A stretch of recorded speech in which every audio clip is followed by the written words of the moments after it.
for those who might be interested in Islam or thinking, I have to change everything overnight. I've got to be perfect overnight. That really isn't the case. For me, it was a transition. I accepted my new identity.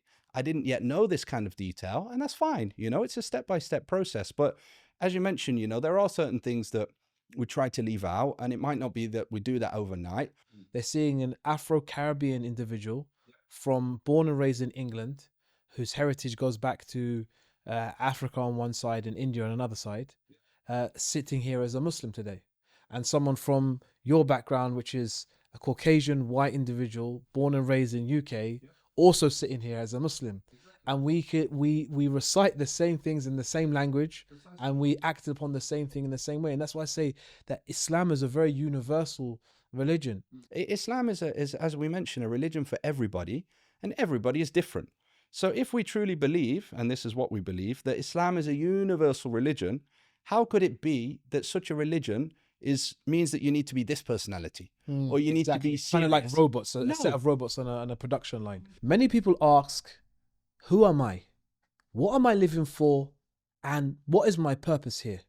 What's my identity? What's my culture? What's the place where I fit in? And today we're going to discuss that on today's podcast with our guest Benjamin Abdurrahman, also known as many other names. Welcome to our podcast. Aliases. Many aliases. Thank you so much. No, pleasure to have you on the podcast again, inshallah.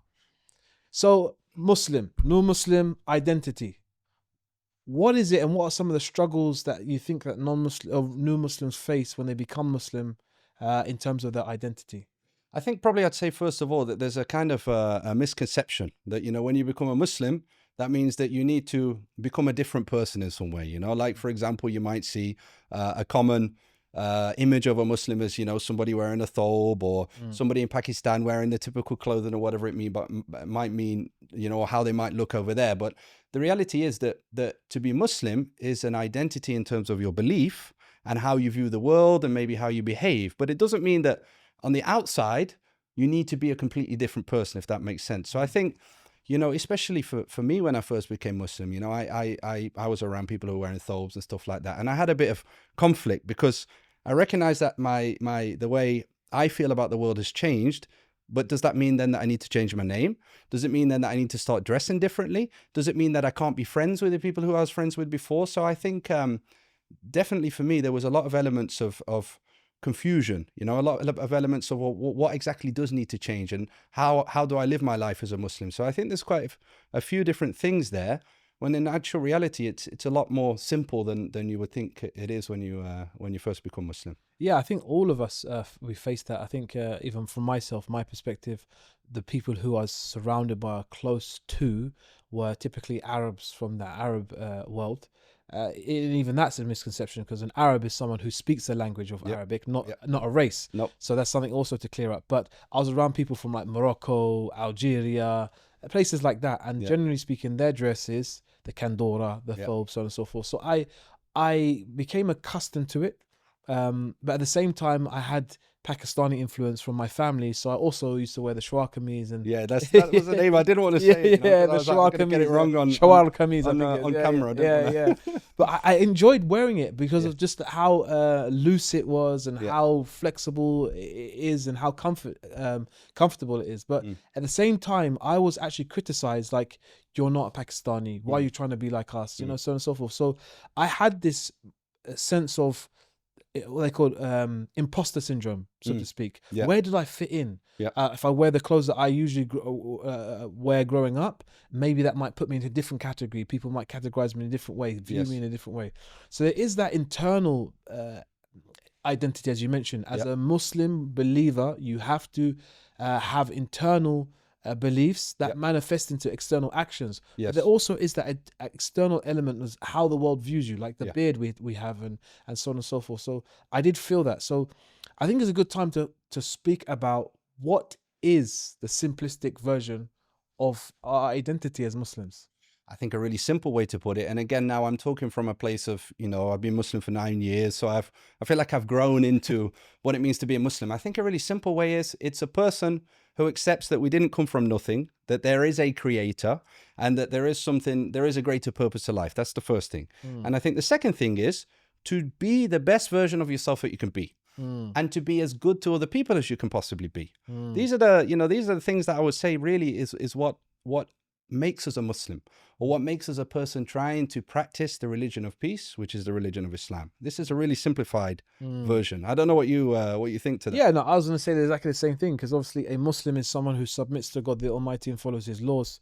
And there are two really main principles to that. Is that the connection between the creation and the creator, and the creation and other creation. And Islam calls you to be the best you can be in everything. As we know from the hadith, the Prophet Muhammad, he said, Inna Allah ta'ala kataba al-ihsan ala kulli shay.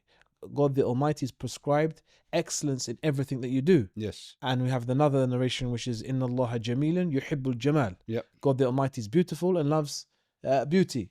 So to dress nicely is from the way of the Muslim. Exactly. To excel in looking after your body and excel in your own presence in society is also one of the aspects of being a good Muslim.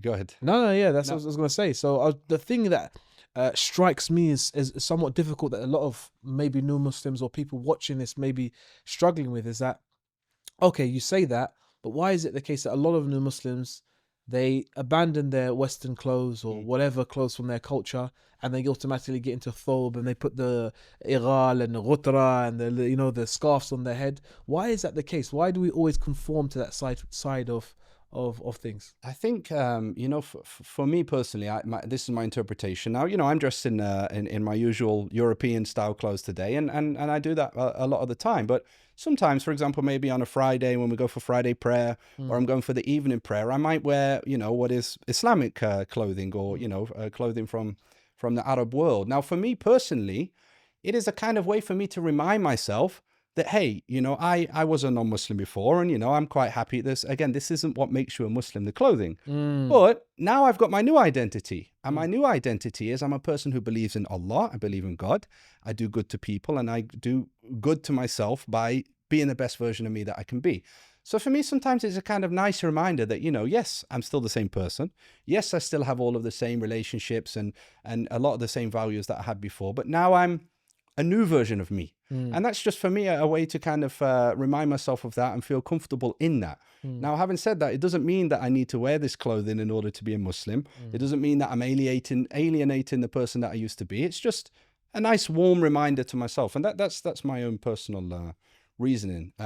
One thing I will say is that, just to kind of touch on what we were speaking about before, I don't know about yourself, but for me, before I became Muslim, or before I even imagined that I would become Muslim, I thought that, Islam was so alien because, again, a lot of the people who were Muslim are not from a British background, not from a European background.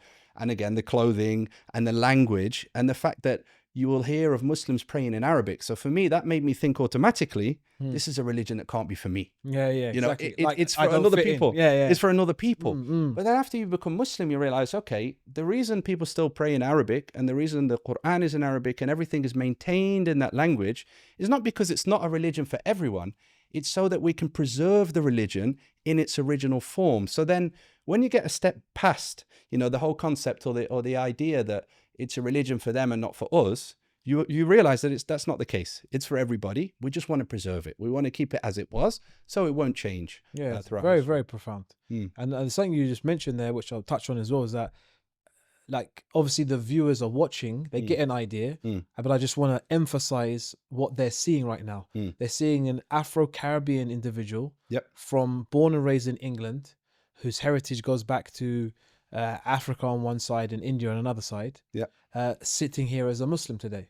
And someone from your background, which is a Caucasian white individual born and raised in UK, also sitting here as a Muslim. Exactly. And we recite the same things in the same language. Precisely. And we act upon the same thing in the same way. And that's why I say that Islam is a very universal religion. And again, we're just trying to highlight the fact that it doesn't have one flavor. In terms of our personality and identities, and that's, I think, very valuable for the viewers, because they may believe or perceive that if I was to enter into this, if I was going to take this route and become a Muslim, I have to become an Arab, or I have to let go of all the things I did before. Now, there are elements you have to let go of which are impermissible or not recommended, for example. And there are things in clothing as well that we should not do. For example, we shouldn't wear clothing that reveals ourselves or is resembling a certain type of people that are doing certain evil things. But the reality is, you may walk down a street, not realize that maybe half that street you've walked past are actually, in fact, Muslim. Exactly. Yeah, exactly. I think this is very profound. And I've got a funny story, actually. So I don't know whether I should say it Yeah, live, please. When I first became Muslim, so again, this is part of the transitional thing. So, you know, I used to go to the gym and I'd wear those, just to clarify for the viewers. So we have, you know, guidelines of what would be modest clothing for both men and women. Yes, exactly. Against common misconception, it's not just for women, Yes. it's for men as well. Now, for us, you know, in order to be modest, a man would usually cover from his knee to his navel. Yes. Now, I didn't know this. So when I first became Muslim, I went with a local friend of mine. He was the imam of the masjid, and we used to go to the gym together. And I had those, you know, those really short bicycle type shorts. So I went to the gym. I was a Muslim. I had this really short shorts on, you know. And I remember going to the swimming baths afterwards with the imam. And he had these long, you know, really long shorts, and he covered to his navel. And I was thinking, why is he dressed like this? Why is he doing that? And I later learned that actually he was doing it from modesty. And the beauty of it was that he never said anything to me about my shorts. He was tolerant, he was understanding, he was patient, and he knew that I would eventually come to understand for myself that it's better for me to cover it because this is modesty for a man. So the funny story is that, you know, for those who might be interested in Islam or thinking, you know, I have to change everything overnight, I've got to be perfect overnight. That really isn't the case, you know. For me, it was a transition. I accepted my new identity. I didn't yet know this kind of detail, and that's fine. You know, it's a step-by-step process. But as you mentioned, you know, there are certain things that we try to leave out, and it might not be that we do that overnight. But this is a prime example of that. I didn't do that overnight because I didn't know, and that's okay. But step by step, I stopped wearing these really short, tight shorts, and you know, now I have exactly. ones, Yeah. so, It's like for me, from my background, so to speak. You know, I came from a world where, you know, is in the rap scene, you know, is in that sort of environment, and you normally dress in a certain way, wearing a certain type of clothes. And, you know, that transition for me was also, I would say, somewhat challenging, but at the same time, people were very tolerant because I was still dressing in that same manner. Still had that same kind of culture. But it doesn't represent the thing that I'm trying to push out because it represents a completely different lifestyle. And that's what I kind of feel it's very important for us in this discussion, is to find out kind of, or to try to highlight what's the best route forward, because obviously we don't say let go of all of culture, but there are some things that do represent a very negative life. You know, like for gangsters and gangster image. Now you might not be one of them, but to dress like one of them gives that impression. Now I want to give a kind of an example. If I was now dressing in the same way that these children dress nowadays who are in gangs, and I was roaming the streets, and by association or just by representation they may mistake me from someone, and we know many cases of people who've been unfortunately murdered because of what they look like. So this is very valuable and important for the discussion we're having, that it doesn't mean change your culture, but also it means to change the representation. Do you know what I'm trying to say? So we can wear clothes like we're wearing today. You know, we can still be Muslims. We can still have high level of Islamic values. But at the same time, we have to also understand the overall Islamic identity. 100%. Yeah, and I think that's very valuable and very important. And I just want to ask another question: is that, did you find that when you start to socialize, that this Islamic identity or the new identity you were somewhat confused about, like because of your friend circle and so on and so forth? To be honest with you, I think I would say that there's been times, and it's not just at the start of becoming a Muslim, you know, it's throughout the whole 9 years, because, you know, sometimes you have certain groups of people or activities or whatever it was that you would have done that as a Muslim, we would try not to do. And, you know, every now and again, maybe you'll go back to the UK or you'll see some people that you've seen before, and it would be very easy to fall back into those activities or that lifestyle because that was your previous way of living, if you know what I mean. However, what I will say is that very quickly after becoming Muslim, I realized that as part of being a Muslim, or let's say even if you were a non-Muslim, as part of being of a community of people who believe in Allah, of people who go to the masjid and who practice the religion, the brotherhood and the companionship and the level of respect and support that you get was very meant that it was very easy for me to leave a previous lifestyle behind, or even a previous group of people that I would have associated with. Maybe I felt they were my friends, maybe I thought they had my back or whatever it might be. But when I became Muslim, I realized that these people are true friends. You know, they will help me way more than people who I knew from 10 years ago, or whatever it might be. So I think there's always going to be that element of, for me personally, as a Muslim now, that I could fall back into that because I've lived that lifestyle before. But it's about internalizing, okay, what's important to me now? What is my belief set? Where am I going? You know, what's my purpose in life? And then you focus on that and you surround yourself with people with similar interests. And it's human psychology. If you think about, you know, for example, young kids or teenagers who like to play football, they're going to hang around with people who like to play football. As a product of that, they're probably going to be better at football and they're probably going to stay healthy and fit and do the things that their friends do. But for the teenagers who want to go out doing whatever it is that they're doing, if you hang around with those guys, then probably you're not going to play football so much. And probably you're not going to be so healthy because you'll be doing things that might be detrimental to your health. True. So it's, you know, you've got to keep your eye on the prize, as a way to speak, and keep reminding yourself. And I think something really beautiful about Islam is that, you know, we as human beings, we're forgetful. You know, we might have had an experience a week ago, and when you first go through that thing, you think, man, this wasn't very nice. But a week later, it kind of fades in the mind, you know, the idea of not doing that thing again. But in Islam, you know, we're guided to pray 5 times a day. Now, what that means is that 5 times, each prescribed time in the day itself, I'm reminding myself that I'm a Muslim.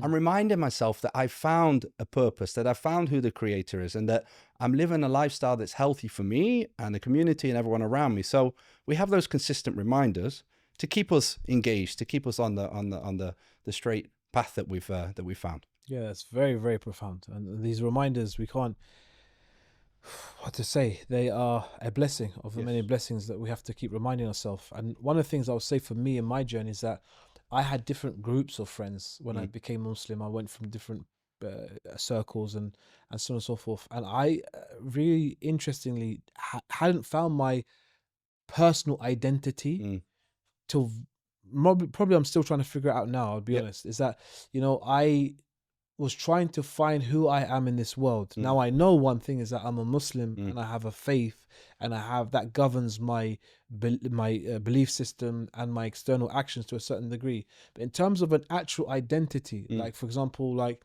can I be funny anymore? Because there's a perception like this is it's rare. Massive, Exactly. Can I make jokes anymore? If I'm making jokes now, oh, he's not a good Muslim, or can I have this certain haircut, or can I wear this certain style? You know, I find this very interesting, and I've had discussions with family members who say to me like, you know, you're not Arab, and I say, yeah, I know I'm not Arab, but me personally, I like to wear the clothes of different people's culture. And I'll give you an example. So, you know, my family are half. Well, my net family, as I mentioned to you, are from different places in the Caribbean, and they're traced back to different countries. But in terms of my family now as Muslims, you know, I have Pakistani, I have you know, Arabs, I have different family members. Now that's really important for me because I get a taste of each culture and I get to live it to a certain degree. So in my house, when people are like, what's your favorite cuisine? I'll say, I'm not sure I have one, because some days we're eating Japanese, other days we're eating curry, other day we're eating Caribbean food. We kind of change it consistently.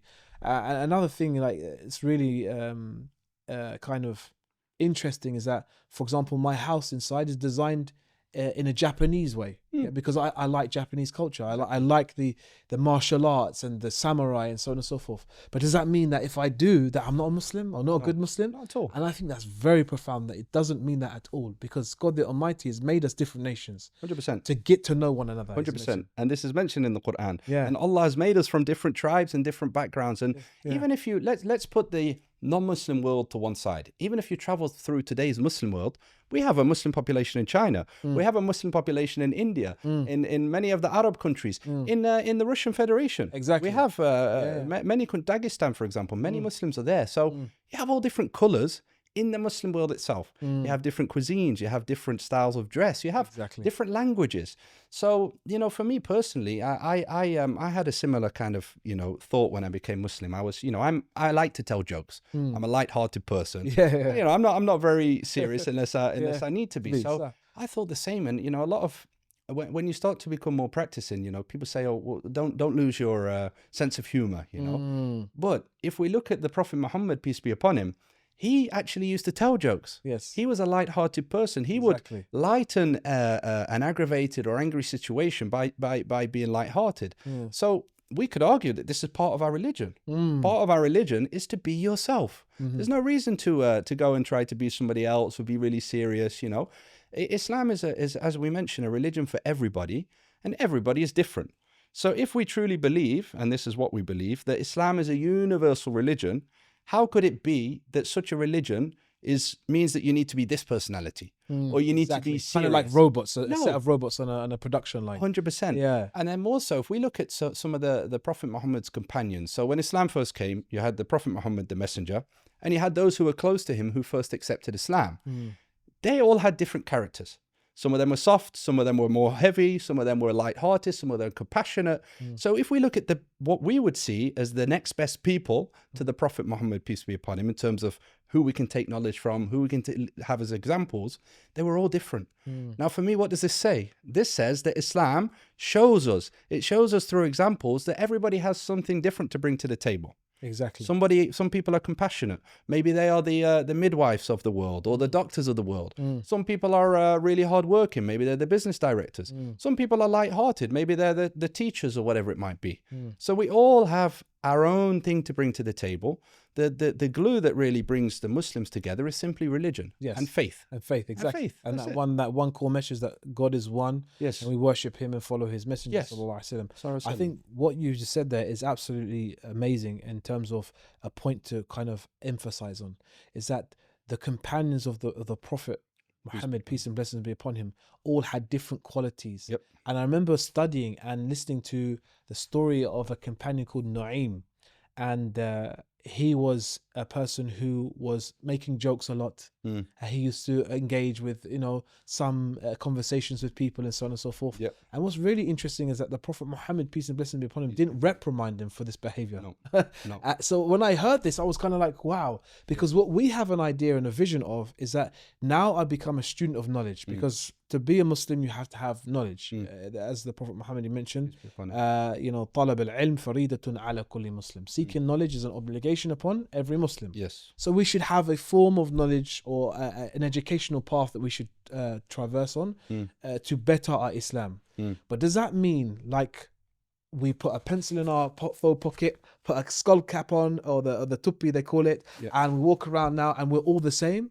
This is very, very profound, because I heard recently one of the scholars say this is not what a student of knowledge is. No. A student of knowledge is a person who actively seeks knowledge but betters their relationship with God the Almighty. Yes. Now this doesn't necessarily mean that to better your relationship with God the Almighty, you have to become like robots on a production line. Each one of you has a characteristic. And what's really profound here is that through my life as a Muslim, my mentors and my teachers, one profound individual in my life, he used to say to me every time he met me, a number of things, but one of the things he used to say is that get in where you fit in. Exactly. And he used to repeat it over and over again. And then like I was doing certain activities in UK, and some people will say he's not qualified because you need to be this type of individual. But the reality is, he used to say, get in where you fit in. 100%. Because you're able to speak to people. You're a person who's more confident in certain environments. Yep. You have certain ways to connect people. Yep. You're good with the youth, whatever it might be. That's where you fit in. But there may be someone who's more scholarly. Exactly. And he can sit down and he can research and go through the books. His contribution to society may be sharing knowledge. Exactly. Someone else's contribution, as you said, may be a doctor or a nurse or so on and so forth. Yeah. So I really want to emphasize and highlight that becoming a Muslim or stepping into the light of Islam is mainly one main thing. It's to two main things. Correct your relationship with God the Almighty. Yes. Give him his rights, which is his right is to be worshipped in oneness. Yes. And to be given his lordship, and to be believe in his names and attributes. Simple. The next thing is to fix your relationship with the people. Yes. To give you the rights to the people. Yes. To be a good individual. Now, those two principles, where does it say that I have to now dress a certain way, look a certain way. Generally speaking, yes, we know there are rules to how we conduct ourselves as Muslims, but generally speaking, it doesn't.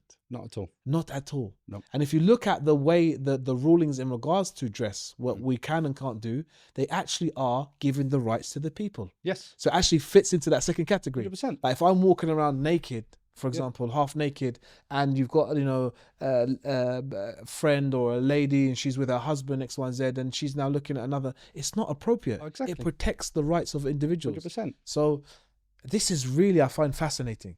It's a wonderful points that you made. I like the get in where you fit in. Yeah. And you know, just to kind of add on to it. So like as you mentioned, if you were to actually study Islam, like we're advised to do, you will learn about the attributes of Allah and to believe in the Creator and to be good to people. Now, if we think about, okay, how would I be good to people? How can I best be good to people? The way you're gonna be most effective at doing that is by being yourself and using and using the blessings or the gifts. attributes, the gifts that you have been given. You know, as I said, some people are good communicators. Some people are bookworms. You know, maybe the bookworm in today's society would be the person who might come up with a new remedy or a medicine or a cure to something, you know, and they have a lot of value. You don't see them, but they're doing what they're good at. And if you have an intention, again, this is something important in Islam. We believe in al-a'malu bin-niyyah. We believe that every action is judged by its intention. So if your intention is, okay, I might not be a big communicator, but I want to help the community. I want to add value. So I'm going to go and try to find a solution to this. Or I'm going to go and, you know, work in the background. Nobody sees me, but I'm helping people in the background. Then go and do that. Do whatever you can do. And again, it comes back to Islam is not just about a certain category of people or about behaving in just a certain way. Yes, of course, we want to be good to people, but how do you fit in to being yourself, to adding value? And whatever it is that you do. And one more thing I want to add is that a lot of people think that to be a Muslim, it's only about worshipping Allah. It's only about putting all your energy into that. Now, yes, this is why we're here. God Almighty said that he didn't create us except for us to worship him, meaning to be good Muslims. But we are also obliged as Muslims to put out our full effort to do the best we can in whatever it is that we do. So if I make a commitment to you that, hey, I'm going to help you write a news article, for example. As a Muslim, I've given you my word. I've said I'm going to help you with something. So I shouldn't just do it half-heartedly. I should do it to the best of my ability. So as a Muslim, if we're going to start a business, we're going to do the best we can in that business. If we're going to, I don't know, start a new sport, you know, or try to get fit, I'm going to do the best I can do.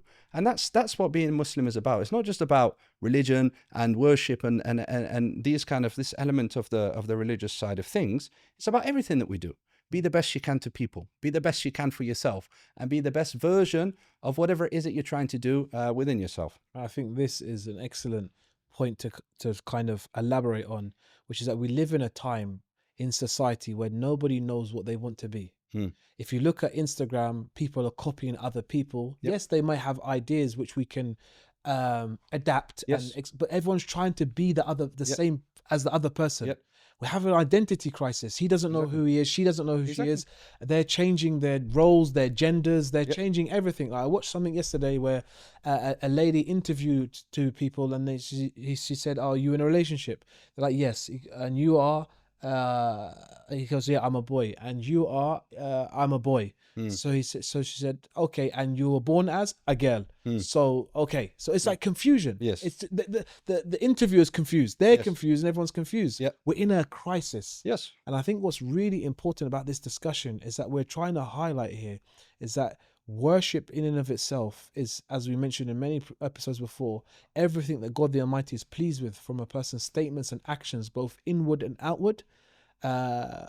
And also it's the complete submission, complete actions towards God the Almighty, complete love, complete submission, complete humility should only be for him, subhanahu wa ta'ala.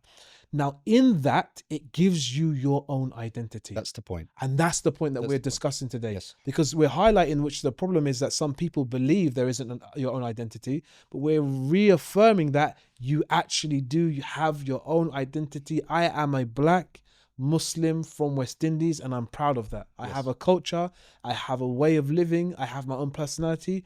As long as it fits in with Islam, Exactly. I'm proud with the gifts that God the Almighty has given me, and I'm going to use them to my ability, the best of my ability, to serve that goal. And I think that's what's really profound. And I think you've hit the nail on the head there. Just, you know, to kind of come back to the idea that yes, Islam has a central theme of belief. Yes, we aspire to be good to people, but the way I view myself in terms of the value I can add might manifest and might look in a completely different way to what it does for you. Yeah. So you could be, you know, again, you could be wearing a thobe, you could be a black person, you could be a white person, Chinese, whatever it might be. But it's, if I know in myself that I'm serving God and I'm serving the community the way that I see best for my personality, for my character, for my financial status, whatever it might be, it might look different to you. So from the outside, you might think, well, he's a better Muslim than him. But that's not true. That's not true. He's trying his best. Yeah, you know, maybe he struggles to be patient. Maybe he doesn't have that much money in the bank, so he can't give in as much charity. But from himself inside, he's doing what he the best he can. So you don't know who's the best Muslim. You don't know who's the closest to Allah. Exactly. Because it manifests for everybody in different ways. And I think that's very profound, and it reminds me of a few statements of the companions. And few verses in the Quran, and one of them is that God the Almighty says, I don't look to your exteriors, I look to what's inside of your heart. Yes. And that's what's really valuable about this discussion we're having right now. It's not really about the exteriors, what you're trying to fit into, because what we're trying to emphasize here is that you don't have to fit in. Be who you are with the heart that Allah gave you, God the Almighty gave you, with the skills He gave you, and manifest them in the best of manner. Obviously, in light of the Quran and the authentic prophetic traditions, meaning that we have a way to do things which are correct. But the reality is, this is what He looks at, our internals, Yes. not the externals. So 100%. we don't have to try to become an Arab or try to become the next Pakistani or whatever it might be. Be who you are with your own identity, but maximize on it and capitalize on it. And then the second story that I kind of reminds, or the narration it reminds me of, is a companion said to the Prophet Muhammad, peace and blessing be upon him, the rich, they can give charity from what they have because they have it, but we are poor and we cannot give what they give. So we're less, like we got less opportunity. And the Prophet Muhammad, he said, to the nearest meaning, he said this is not the case. He said every tasbih, so every saying Alhamdulillah is a sadaqah, every saying Subhanallah is a sadaqah, every good word you say to someone else, sadaqah, even having intimacy with your wife is also a sadaqah. So where they're giving, and what we're saying sadaqah is a charity. So the rich are giving money and getting rewarded for charity. I can smile and get rewarded for charity. I can say a good word and be rewarded for charity. So whereas a rich person is giving from his wealth, which he has the ability to do, and he's a generous person, I give from the wealth of my mouth because I speak to people the best I can, and I may get the equal or less or more. It depends on the intention one has. And I think this is very, very interesting and very, very profound for us as individuals. And then I'm going to top it off with a third, because we know... Hit us with another one, why not? Exactly, because there is a We're statement... in the mood for charity. Exactly, there's a statement that God is witr, meaning He's singular, and He loves that which is odd. So we give odd numbers. So the third is that there is an individual I know who turns out I'm very connected to him in a way that I didn't know I was connected to him. He was my grandfather, may peace and blessings be upon him. My grandfather's employee. So he said, yeah, my grandfather was my boss for many years. And his son is also a friend of mine. This individual is very, very well known by the scholars of Islam. And there's many scholars I've met in my life just through being in his house.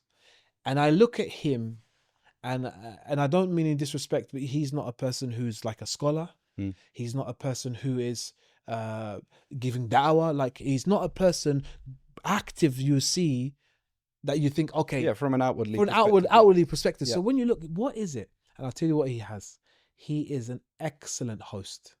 When I say excellent host, the best host I've experienced, one of them is him in his house.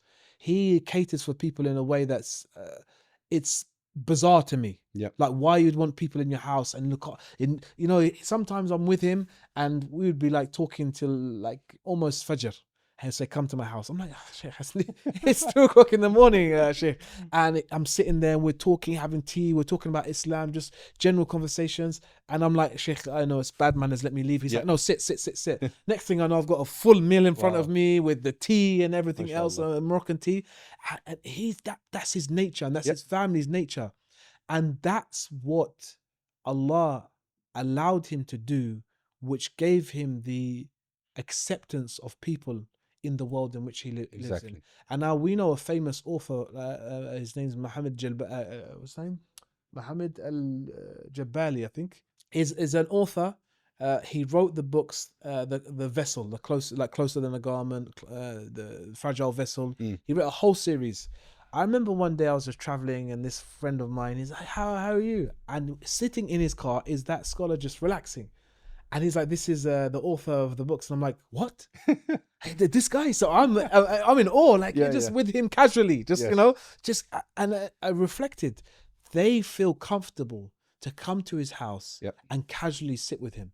Imagine. Because of that characteristic he has. Exactly. And I think all of us in this world, and those who are listening, definitely, each one of us has a special, unique characteristic. Maximize on it.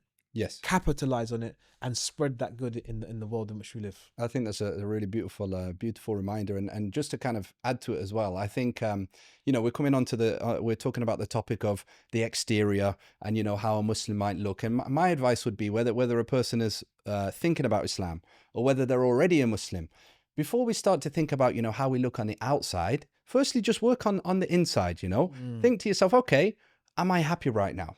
Do I feel satisfied? Do I understand where I'm going? So if you're a non-Muslim and you're interested in Islam, don't worry about all of the exterior things that it means to be a Muslim. Don't worry about all of the rulings and all of this and that. Just think about, okay, am I happy? Do I feel I've got a sense of purpose? If yes, okay, then try to investigate a bit more on how you can get even more comfortable.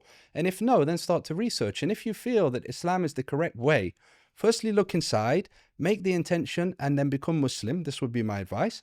And then from there, think about all of the external stuff and how I should live and how I should look, etc., etc. Firstly, work on your heart, on your soul. And similarly for people who are Muslim, I think it's very easy for us to overlook that born Muslims aren't having an identity crisis. We're living in a modern day age. We have social media, we have, business and all these different things. It's very easy to get distracted with everyday life, and similarly for non-Muslims. So my advice would be to firstly look inside, think, how can I make myself a better version of me? How can I get more connected to the Creator? How can I learn who the Creator is? And then you can think about, okay, how should I dress? How should I look? How will everybody else see me? First, go from the inside and then let the outside emulate. And one more thing I will say is, we've spoken a lot about it isn't obligatory to look a certain way when you're a Muslim, or it isn't obligatory to have a certain type of name or whatever it might be. And I think you asked me the question at the start of the podcast, why might I dress in a thobe, or why might I dress in this way? Or for example, why might a person change their name to a Muslim name? Now, this is not obligatory. You don't have to do that. Islam is so easy and flexible. But what I will say is that, again, for me and maybe for other people, the way that we identify ourselves is the way that we might emulate in terms of behavior. Yes. If that makes sense. It does make complete sense. I come from a non-Muslim background. My name is Ben or Benjamin. Now, if I don't view myself as a renewed person, as a person who is good to myself and good to other people, and I've accepted that Allah exists, etc., then it's harder for me to carry out a life or live a life in line with what my beliefs are. So for me personally, I might decide that I want to look like a typical Muslim for me. So I'm internalizing that, and I'm then externally behaving in that way. So this is not obligatory, but this might be why some people gravitate towards it. And you ask the question, why people say, well, why are you dressing like this? Why are you behaving like this? Maybe it's not for the outside world, it's for them. So they can remind themselves and behave in the way of which they want to emulate, if that makes sense. It makes complete sense. And that's even from a human psychology standpoint, it's like behavior breeds behavior. Yes. And they say that a good name, when you name your children, give them a good name so that they can become almost like what that name is representing. And I think I did psychology for a bit at college, and they were talking about, I think it's called a labeling theory. So if you've got a young child and you call that child naughty, then the child will eventually turn out to be a naughty child. Yeah. But if you say, come on, come and sit down, or you know what, why are you having a bad day, or whatever it might be, they don't automatically feel that they need to live up to that expectation. So, the idea is to think positively and to look at yourself positively, and then that will radiate to other people as well. There's a famous statement translated into English from the Arabs world. They say the vessel sweats what's inside of it. Exactly. And I never heard that one before. Yeah. The vessel sweats what's inside. So what we keep inside normally manifests on the outside actions. So that point you made, which I think we'll end this discussion on, which is that to correct one's heart, it's because that's where it all starts. Yes. At the end of the day, no one can forcibly make someone take a journey. No one can forcibly make someone else. We ourselves have to identify for ourselves what our values are, and most importantly, identifying the truth and be truthful to that. 100%. And that's why God the Almighty, He mentions in the Quran that those who purify it, and it meaning the heart, are successful. Yes. And the ones who leave it astray are the losers, because this is where it all begins. Iman, belief, its place is not in the mind, it's in the heart. Yes. The faith that will increase is in the heart. All of these things start in the heart, and then the brain sends signals to the body to act, right? Yep. So that if we're working on this and we're focusing on this, we will find ourselves in this storm of depression, this storm of identity crisis, imposter disorders, all these different disorders that are going on right now. We'll find ourselves and we'll find strength, because we have two means of strength. The first means of strength is that we know our purpose. Exactly. And that is very empowering. And we know the one who sent us that purpose, and that gives everything, clarity. Yes. Why I have some sort of discomfort, clarity. Yes. Why I have good times, clarity. And the second thing is that once I purify and work on that heart and identify who I am as an individual and what my skills and my assets are, I'll become the best version of myself, because that's what God has asked me to do. 100%. Yeah. I just want to add one small point, if we don't mind. Yeah. It's just, the idea came to my mind. If we think about, for example, we're starting a company. Now, if I start the company and they give me a clear job title, I'm senior sales director, for example, and these are what your responsibilities are, you'll feel like, okay, I've got a purpose. I wake up in the morning, I know what I need to do at work, these are my targets. And when you reach those targets, you feel a sense of self-satisfaction and progression and whatever else it might be. But if I was to start a company and they just said, okay, you're a part of this company, they don't give me a title, they don't give me responsibilities, I'm going to be lost. And I'm going to be thinking, am I doing it correctly? Who am I? Anxieties how do I fit in? Yeah. All this kind of stuff. So it's the same, we as Muslims, or people who want to become Muslim, we've got that identity.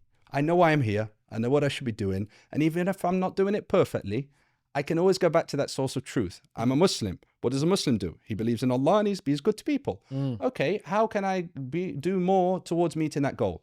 Go and look at the Quran. Go and look at the rulings or whatever it might be. All the information is there. So we've got that compass, we've got that guidance. And I think that's what gives us internal happiness. That's what gives us peace. And I would encourage everybody, even if you feel that you're off the bandwagon, even if you feel that you want to get on the bandwagon and become a Muslim, just research, feel at ease, and it's a step-by-step progress, and you will find inner peace and happiness. Thank you so much, man. This has been a very fruitful discussion, and I benefited a lot from it myself. Me too. So there you have it. In a world where there's a lot of confusion, a lot of anxiety, depression is on the rise, people are unsure what they want to become, where they want to go, we have found there is a solution. The solution is identifying our purpose in this life, which is to worship God the Almighty. Worship being everything that a person does inward and outward that God is pleased with. So a smile, a good word is an act of worship. And there you have it. So we encourage you to make the decision for yourself, to inquire, to research, and to become the best version of yourself today.